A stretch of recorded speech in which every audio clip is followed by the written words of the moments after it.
जैसा कि हमने लास्ट क्लास में डिस्कस किया था रदरफोर्ड के एक्सपेरिमेंट, ठीक है, रदरफोर्ड स्कैटरिंग एक्सपेरिमेंट, ठीक है। अब हम डिस्कस करेंगे कि उन्होंने जो अपने पोस्टुलेट्स दिए थे उसके बिहाफ पे एटम का क्या दिया, मॉडल कौन सा दिया, ठीक है। अब उन्होंने अपने पोस्टुलेट्स में क्या क्या बोला था,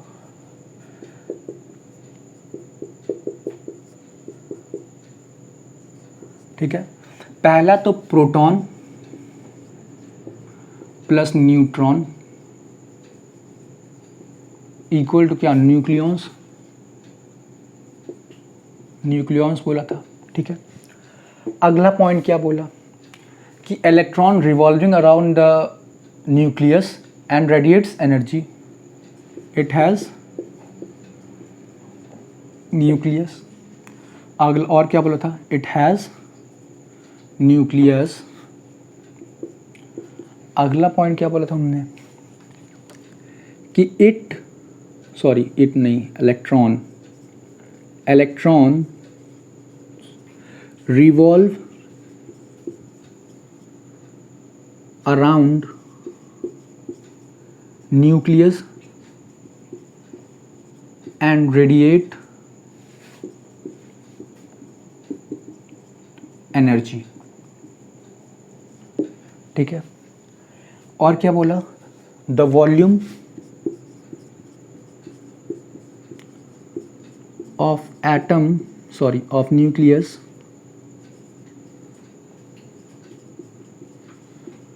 is negligible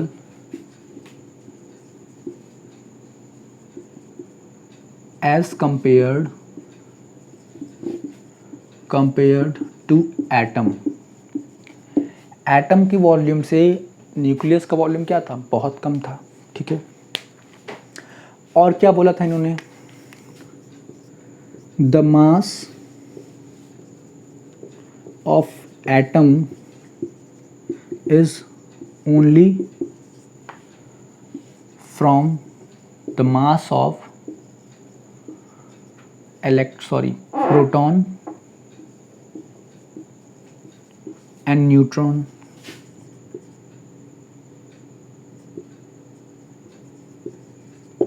ठीक है। यानी प्रोटॉन का मास और न्यूट्रॉन्स के मास को मिला के ही एटम का पूरा मास बनता है, ठीक है। और इन्होंने क्या बोला था, electron revolving around and radiate energy. Electron क्या करेगा, न्यूक्लियस के अराउंड रिवॉल्व करेगा और रेडिएट एनर्जी करेगा, एनर्जी को रेडिएट करेगा। और क्या बोला था, चलिए अब इसी भी हाफ पे हम एक एटम का स्ट्रक्चर बनाते हैं। उन्होंने क्या बोला कि इसमें क्या होगा, एक न्यूक्लियस होगा, प्रोटॉन प्लस न्यूट्रॉन होगा। और इन्होंने क्या बोला कि इलेक्ट्रॉन्स जो होंगे अपनी एनर्जी को क्या करेंगे, रेडिएट करेंगे और न्यूक्लियस के आसपास क्या करेंगे, रिवॉल्व करेंगे और अपनी एनर्जी रेडिएट करेंगे, स्पाइरल फॉर्म में रेडिएट करेंगे। और क्या करते हैं, अब ये क्या करेंगे, अगर रिवॉल्यूशन हो रहा है तो ये क्या करेगा, एक समय आके इस पे न्यूक्लियस पे गिर जाएगा इलेक्ट्रॉन। जब अपनी पूरी एनर्जी को रेडिएट कर देगा तो कहाँ होगा, न्यूक्लियस के पास होगा। इसका एक एग्जांपल लीजिए, सपोज करिए एक लड़का घर से भागा, अपने पापा के बैंक से 1 लाख रुपए निकाला और उसको लेके भाग गया, ठीक, भाग गया, यहाँ से गया दिल्ली। अब दिल्ली में उन्होंने क्या किया कि पैसे खर्च करना शुरू किया, ठीक है, अय्याशी कर रहा है, ठीक, पिक्चर देख रहा है, होटल में जा रहा है, कसीनो जा रहा है, ठीक है, बड़ी बड़ी होटल्स में जा रहा है, वहाँ क्या कर रहा है, खूब खा रहा है, पी रहा है, ठीक, पिक्चर देख रहा है, समोसे खा रहा है, सब कुछ खा रहा है, ठीक। अब क्या, उसकी पैसे धीरे धीरे कम हो रहा है, ठीक है। अब उसका पैसा धीरे धीरे कम हो रहा है तो क्या करेगा, या तो वो दिल्ली में ही रह जाएगा, अगर समझदार होगा तो क्या करेगा, पैसा खर्च हो रहा है, ख़त्म हो गया, क्या करेगा, थोड़ा पैसा बचा होगा ना, तो उस पैसे को लेकर कहाँ आएगा, घर की तरफ निकलेगा। ये पैसा यहाँ पे पूरा ये खर्च करना शुरू किया, खर्च कर रहा है, खर्च करते करते करते करते करते करते करते एक समय ऐसा आएगा कि पूरा पैसा खर्च हो जाएगा और वो कहाँ पहुँचेगा, घर पे पहुँचेगा, ठीक। जब घर पे पहुँचेगा तो उसकी जो इमेज मेंटेन किया था वो, जो उसने अपने पेरेंट्स के सामने इमेज मेंटेन किया था कि बहुत पढ़ाकू है, बहुत ये है, बहुत क्या, वो तो वैनिश हो गया, ठीक है, वो तो वैनिश हो गया, ख़त्म हो गया, और उसी पड़ोसी भी बात बनाएंगे, ठीक। उसी तरह ये इलेक्ट्रॉन है, अगर इलेक्ट्रॉन रिवॉल्व कर रहा है, अपनी एनर्जी रेडिएट कर रहा है, तो वो क्या करेगा, एक समय आएगा कि न्यूक्लियस पे गिर जाएगा आके, क्योंकि उसकी एनर्जी तो ख़त्म हो गई है। जब वो न्यूक्लियस पे गिर जाएगा तो एटम क्या होगा, डिस्ट्रॉय हो जाएगा। जब एटम डिस्ट्रॉय हो जाएगा तो इनका पॉसिबिलिट यहाँ पे फेल हो गया कि अगर हमें पता है कि atom can not be created nor be destroyed, Dalton ने ये बोला था, और ये बात 110% राइट है, 110% राइट है कि एटम कभी भी डिस्ट्रॉय नहीं हो सकता, ख़त्म नहीं हो सकता, और ना ही एटम को कोई बना सकता है, ठीक है। हम लोग आर्टिफिशियल एटम नहीं बना सकते हैं, हम लोग आर्टिफिशियल एटम नहीं बना सकते। हाँ, ऐसा कर सकते हैं, एटम्स के अंदर कुछ मॉडिफिकेशंस करते हैं, ठीक है। जैसे आपने एक नई कार ली, ठीक, आपने उसके अंदर कुछ मॉडिफिकेशंस करके उसे एक क्या किया, लुक दे दिया, कुछ नया लुक दे दिया, ठीक। अगर आपकी कार ऐसे थी आगे से और आपने क्या किया, उसको ऐसे कर दिया, तो क्या किया आपने, उसका लुक चेंज किया ना, कार तो आपकी वही है। अगर सपोज आपने एक कार ली सेंट्रो, ठीक, ये शुरुआत में ऐसी थी, आपने थोड़ी मॉडिफाई कर दी तो क्या हो गई, ऐसे हो गई, लेकिन ये है क्या, अभी भी है तो सेंट्रो ही ना, क्या हो, बस लुक चेंज किया, किसने किया, आपने किया। तो हम एटम्स के अंदर क्या कर सकते हैं, उसको चेंज, उसके अंदर मॉडिफिकेशंस ला सकते हैं, लेकिन उसको डिस्ट्रॉय नहीं कर सकते हैं, उसको नया तरीके से बना नहीं सकते हैं, ठीक है। आर्टिफिशियल एटम नहीं बन सकता है, ठीक। चलिए, अब उनका जो ये था हम पढ़ते हैं ज़रा। चलिए, ये हो गया, ठीक है। अब क्या हुआ, इसी रिवॉल्यूशन की वजह से वो एटम का स्पेस, ये क्या है, ये सारी स्पेस क्या है, खाली है, ये सारी स्पेस खाली है, ठीक। उन्होंने ये डिसीजन दिया और क्या बोला, ठीक। यहाँ उनका ये फेल हो जाता है। इनके जो फेलियर्स एंड ड्रॉबैक्स हैं हम आगे पढ़ाएंगे। फिलहाल हम क्या पढ़ने जा रहे हैं, डिस्कवरी ऑफ न्यूट्रॉन्स, ठीक है। डिस्कवरी ऑफ न्यूट्रॉन्स पढ़ते हैं। चलिए, concept of atomic number, mass number and discovery of neutron, ठीक है। In 1913, Moseley determined the magnitude of positive charge on the nucleus of an atom by studying the nature of X-ray emitting by the difference element. The number of unit positive charge carried by the nucleus of an electron is termed as the atomic number. अब उन्होंने क्या बोला कि एक atom है, क्या हुआ, मोज़ले 1933 में उन्होंने क्या बोला, एटॉमिक नंबर, एटॉमिक मास और क्या, न्यूट्रॉन्स की डिस्कवरी की, और एटॉमिक नंबर, एटॉमिक मास के बारे में उन्होंने सब कुछ बताया। इसको नोट करिए, फिर मैं आपको आगे बताऊं। ये नोट हो गया है। चलिए, अब हम आगे बढ़ रहे हैं मोज़ले की तरफ। मोज़ले ने क्या कहा, ठीक है। जी हाँ, मोज़ले वही साइंटिस्ट है जिनकी वजह से आपका एटॉमिक नंबर याद रखना पड़ता है। मोज़ले नहीं होते तो कोई और होता, कोई और नहीं होता तो हम ही होते हैं, हम ही बता देते हैं एटॉमिक नंबर, ठीक है। चलिए आगे देखते हैं। अब मोज़ले ने क्या कहा, इन 1933 he discovered he discovered neutrons, ठीक। अब उन्होंने क्या किया ना कि इस एटम की मास को उन्होंने बताने की कोशिश की, ठीक है। मैं रीड आउट कर रहा हूँ, आप जरा समझने की कोशिश करिएगा। In 1913, Moseley determined the magnitude of positive charge on the nucleus of an atom by studying the nature of X-rays emitting by the different elements. The number of unit positive charge carried by the nucleus of an atom is termed as atomic number. अब इन्होंने क्या बोला, atomic number के बारे में देखिए।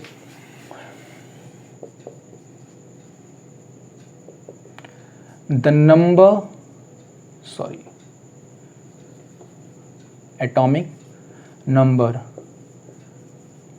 ये कुछ ऐसे टर्म्स हैं, ठीक है, मैं सीरियसली बोल रहा हूँ कि ये कुछ ऐसे टर्म्स हैं जिनको आपको ज़िंदगी भर पढ़ना है अगर आप केमिस्ट्री लेके चल रहे हैं तो, ठीक है। जब तक आपकी पढ़ाई है तब तक ही एटॉमिक नंबर रहेगा केमिस्ट्री में, बदल नहीं सकता है, ठीक है। The number of unit positive charge is called sorry, is carried by an atom is called atomic number। ठीक है, जितना भी पॉजिटिव चार्ज होगा उसको क्या कहा गया, एटॉमिक नंबर कहा गया। ठीक है, उसको क्या कहा गया, एटॉमिक नंबर कहा गया।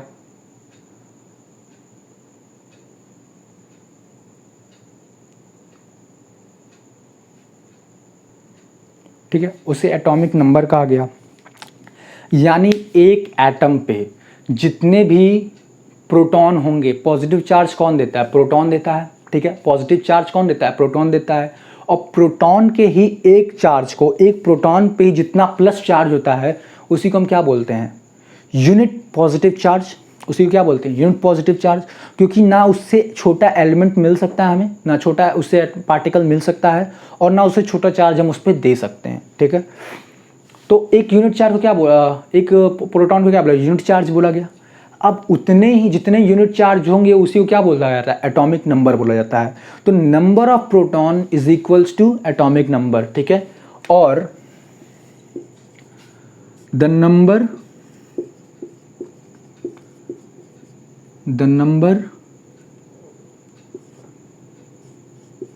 Of proton in an atom is called atomic number। ठीक है, ये हो गया हमारा एटॉमिक नंबर। चलिए जरा हम आगे बढ़ते हैं। आगे क्या बोला, since the positive charge on the nucleus is due to the presence of electron in it, each proton carries the unit positive charge, the atomic number is numerically equal to the number of proton present in the nucleus of an atom। यही बोला भैया कि इसमें जितने nucleus में जितने number of proton रहेंगे वही क्या है, हमारा एटॉमिक नंबर है। ठीक है, एग्जाम्पल मैं आगे बताऊंगा। अब क्या है, moreover the number of proton in an atom is equal to the number of electrons since the atom on the whole is electrically neutral। ठीक है, thus the atomic number is an element is equal to the number of proton present in the nucleus or the number of electron present outside the nucleus। For example, चलिए example मैं आपको भी समझाऊंगा। Atomic number हो गया। अब discovery of neutron क्यों आया, चलिए ये पहले आप जान लीजिए कि नंबर ऑफ एटॉमिक नंबर के सारे टर्म्स जान लीजिए। अब अगर एक एटम को हमें इलेक्ट्रिकली न्यूट्रल बनाना है तो जितने प्रोटॉन होंगे, जितना पॉजिटिव चार्ज होगा उतना ही नेगेटिव चार्ज होगा। तो हम क्या कर सकते हैं, और the number of electron in an atom is called atomic number. जितने इलेक्ट्रॉन होते हैं उतने ही प्रोटॉन होते हैं। तो चाहे इलेक्ट्रॉन का नंबर काउंट करके बता दीजिए, चाहे प्रोटॉन का नंबर काउंट करके बता दीजिए, वो क्या बताएगा, एटॉमिक नंबर के बारे में बताएगा। एग्जाम्पल ले लीजिए, कार्बन है 6। अब इसका नंबर ऑफ इलेक्ट्रॉन कितने हैं, इसमें 6 हैं। नंबर ऑफ प्रोटॉन भी कितने हैं, 6 हैं, है ना।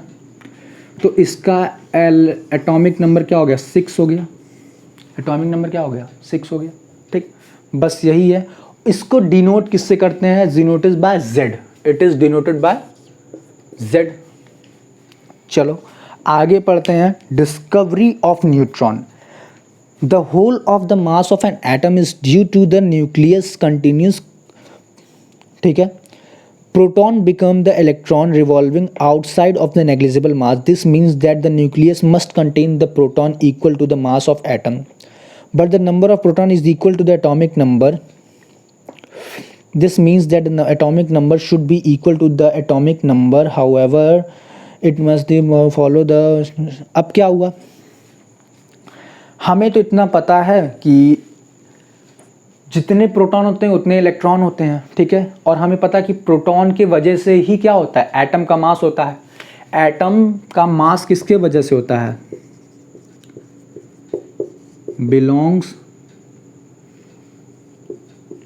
Belongs to proton, sorry number of proton. Mass of proton, ठीक है। एटम का जो कंसिडरेबल मास होता है वो किसकी वजह से होता है, प्रोटॉन्स की वजह से होता है, ठीक है। लेकिन जब एक्सपेरिमेंट किया गया, यानी अगर हम मान लीजिए देखें, अगर प्रोटॉन के मास के बराबर होता है तो जितना हमारा प्रोटॉन है उतना ही क्या होगा, मास भी होगा, यानी जितना एटॉमिक नंबर है उतना ही क्या होगा, मास होगा। लेकिन ऐसा नहीं हुआ। क्या हुआ, अगर हम हाइड्रोजन लें, हाइड्रोजन क्या होता है, हाइड्रोजन देखिए क्या होता है, 1:1 होता है ना। हाइड्रोजन में एक ही इलेक्ट्रॉन होते हैं, एक ही प्रोटॉन होते हैं, तो यहाँ तो उनका रूल सेटिस्फाई कर गया। लेकिन अगर हम हाइड्रोजन से आगे बढ़ें, ठीक है, हाइड्रोजन से आगे बढ़ें, जैसे हीलियम, हाइड्रोजन के बाद क्या आता है, हीलियम आता है, ठीक है। इस पे 2, ये 4, उसका एटॉमिक नंबर तो 2 आया, लेकिन उसका मास नंबर क्या हुआ, मास क्या हुआ, 4 आ गया, दुगुना हो गया, ठीक है। हो सकता है ये एक्सेप्शन हो, ठीक। हम आगे बढ़ते हैं, कार्बन पे आ जाइए, इसका एटॉमिक नंबर 6 है, लेकिन मास क्या है, 12 है, मास नंबर क्या है, 12 है। अब इसके पास तो 6 प्रोटॉन हैं, लेकिन मास क्या है, दुगुना है, ऐसा तो होना नहीं चाहिए, ठीक। तो मोज़ले ने एक कंट्राडिक्शन निकाला, एक कंक्लूजन निकाला कि जो एटम है उस न्यूक्लियस के अंदर भी क्या है, एक न्यूट्रल पार्टिकल है जो क्या करता है, पार्टिसिपेट करता है मास ऑफ एटम में, ठीक है, मास ऑफ एटम में पार्टिसिपेट करता है। चलिए आगे क्या बोला उन्होंने, मैं बताता हूं आपको।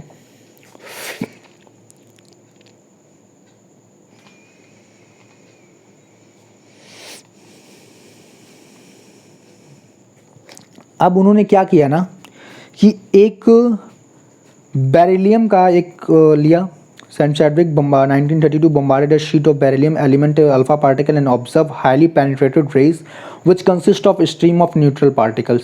अब क्या किया, बेरिलियम पे है ना, Be, बेरिलियम है हमारे पास, बेरिलियम क्या इसका क्या होता है, 9O4 होता है, ठीक है। अब इन्होंने क्या किया ना कि इस पे अल्फा पार्टिकल्स की बम्बार्डिंग करवा दी, ठीक है, बम गोली गिरवा दी अल्फा पार्टिकल्स वाले। अब क्या हुआ, इसमें से एक न्यूट्रॉन निकल गया, अब इसमें से क्या हो रहा है, एक बाहर न्यूट्रॉन निकल जा रहा है, ठीक है, एक न्यूट्रॉन निकल रहा है, एक न्यूट्रल पार्टिकल निकल रहा है, ठीक है। तो उन्होंने जो कंक्लूजन निकाला था, उन्होंने क्या किया, एक्सपेरिमेंटली भी प्रूफ कर दिया, यानी उस एटम के अंदर एक इलेक्ट्रॉन है और एक प्रोटॉन है, उस न्यूक्लियस के अंदर एक प्रोटॉन है और एक न्यूक्लियस है।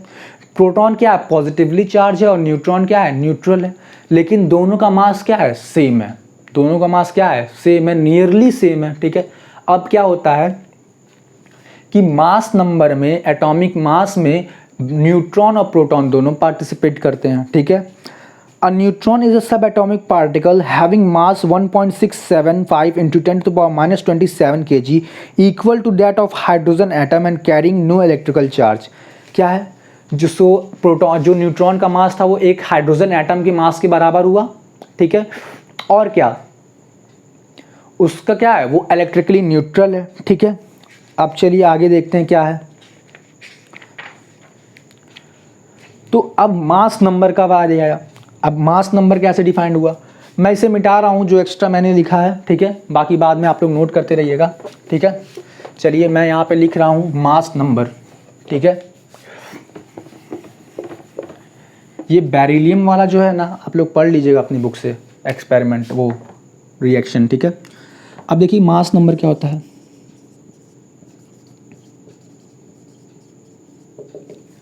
It is defined as the combined number of proton and neutron, ठीक। सॉरी, इसका मतलब क्या हो गया, proton plus neutron is equal to क्या हो जाएगा, मास नंबर, मास नंबर और एटॉमिक नंबर, ठीक है। चलिए आगे देखते हैं, एटॉमिक नंबर पता चल गया, मास नंबर पता चल गया, ठीक है। इसको ए से डिनोट करते हैं, चलिए ठीक है।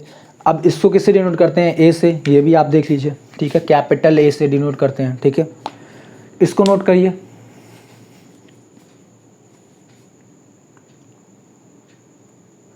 चलिए ये चीज़ हो गया। अब हम नोट करेंगे, ये नोट हो गया ना। अब हम एग्जाम्पल्स देखेंगे, नोट तो हमने कर लिया है, ठीक है। अब एग्जाम्पल्स देखिए जरा क्या हो रहा है कि अगर हमारे पास एक एलिमेंट है जो कि ये क्या, कार्बन, कार्बन का मास नंबर क्या होगा, एटॉमिक नंबर क्या होगा, मास नंबर क्या होगा, ये हम देखते हैं। चलिए, कार्बन है, पूछ रहा है इसका मास नंबर बताइए, इसका एटॉमिक नंबर बताइए। नंबर ऑफ इलेक्ट्रॉन्स कितने होते हैं इसमें, नंबर ऑफ प्रोटॉन कितने होते हैं, 6 होते हैं। और न्यूट्रॉन इसमें कितने होंगे, 6 होंगे, ठीक है, 7 होते हैं, सॉरी, ठीक है। अब इसका मास कितना आया, प्रोटॉन प्लस न्यूट्रॉन कितना आ गया, 6 + 7 कितना आ गया, 13 आ गया, सॉरी 12 आ गया, ठीक है। अब इसका एटॉमिक नंबर कितना होता है, हमें क्या मिल गया, ए की वैल्यू मिल गई। अब जेड की वैल्यू देखिए कितना होता है, 6, नंबर ऑफ प्रोटॉन क्या है, 6 है। ऐसे ही अगर हम ऑक्सीजन का देखें तो उसका number of electron, number of proton कितने होते हैं, 8, ठीक है। नंबर ऑफ प्रोटॉन कितने होते हैं, 8, नंबर ऑफ इलेक्ट्रॉन कितने होते हैं, 8, लेकिन नंबर ऑफ न्यूट्रॉन कितने होते हैं, 9। क्या होते हैं, नंबर ऑफ न्यूट्रॉन्स 9 होते हैं, ठीक है। अब देखिए अगर हम ऑक्सीजन का देखें तो उसमें क्या होता है, 8 क्या होते हैं, प्रोटॉन होते हैं, और 9 क्या होते हैं, न्यूट्रॉन्स होते हैं, ठीक है। अब ये दोनों क्या है, डिफरेंट है, तो हमें क्या मास नंबर में क्या एक एक्स्ट्रा मिल गया, ठीक है। एग्जाम्पल इसी तरह क्या है, मैग्नीशियम का है, उसका मास नंबर क्या होता है, 25, और एटॉमिक नंबर क्या होता है, 12। बेरिलियम को देख लीजिए, ठीक है, सॉरी बोरॉन को देख लीजिए, ठीक है। चलिए आगे देखिए, अब हमसे पूछ रहा है क्वेश्चन में, the number of electron, proton and neutron is in a species are equal to 18, 16 and 16 respectively, against proper symbol to show the species. Atomic number is equals to 16 है, so the element is sulphur. 16 number पे कौन आता है, sulphur आता है, ठीक है। उसका मास नंबर कितना हो गया, 32 हो गया। स्पीसीज क्या है, सल्फर है, ठीक। अब क्या बोल रहा है, species not neutral because the number of proton is not equal to number of electron it in an ion with the charge equal to electron is 18 minus 16 is 2, since the symbol is क्या हो गया, S पे -2 charge आ गया, और यहाँ पे 16 है, ये 32 है। नंबर ऑफ इलेक्ट्रॉन्स क्या है, घटे हैं, ठीक है। वो क्या बोल रहे हैं कि नंबर ऑफ प्रोटॉन्स क्या है, इलेक्ट्रॉन्स क्या है, 2 माइनस है। चलिए ये हमारा हो गया, ठीक है। आज का लेक्चर में इतना ही पढ़ते हैं हम, ठीक है।